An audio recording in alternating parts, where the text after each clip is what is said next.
السلام علیکم ورحمۃ اللہ وبرکاتہ۔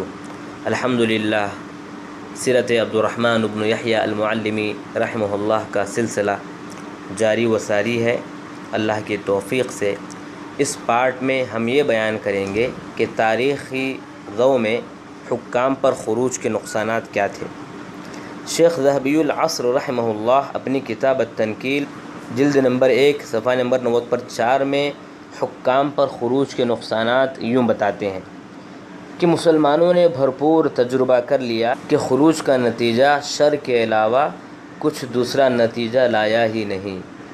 تاریخی صفحات پر نظر دوڑائیں تو کئی لوگ عثمان رضی اللہ تعالی عنہ پر خروج کیے، یہ سمجھ کر خروج کیا انہوں نے کہ وہ راہ راست کے راہی ہیں، حالانکہ وہ حق پر نہیں تھے۔ پھر اہل جمل کا خروج ہوا۔ اس گروہ کے رؤساء و عظماء کا خیال تھا کہ وہ طلب حق کے لیے سرگرداں ہیں، لیکن خلاصہ صرف یہ نکلا کہ نبوی خلافت کا انقطاع ہو گیا اور دولت بنو امیہ کی تعمیر ہوئی، جس کے بنا حسن بن علی اس امر پر مجبور ہوئے جو ہو چکا ہے، اور وہ سانحہ یادگار وقوع پذیر ہوا۔ پھر اہل مدینہ کا خروج ہوا، جس کا فائدہ واقعہ حرہ کی شکل میں رونما ہوا۔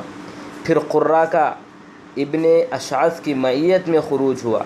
پھر قضیہ زید بن علی میں جب روافض نے انہیں ابو بکر و عمر سے برات کا اعلان کرنے تو ان کے انکار پر جو انہیں ذلیل کیا گیا، یہ تمام اس بات پر شاہد ہیں کہ خروج کا کبھی بھی فائدہ یا نتیجہ مفید نہیں نکلا، بلکہ شر ہی نکلا، لہٰذا اس کا کچھ فائدہ نہیں ہوتا۔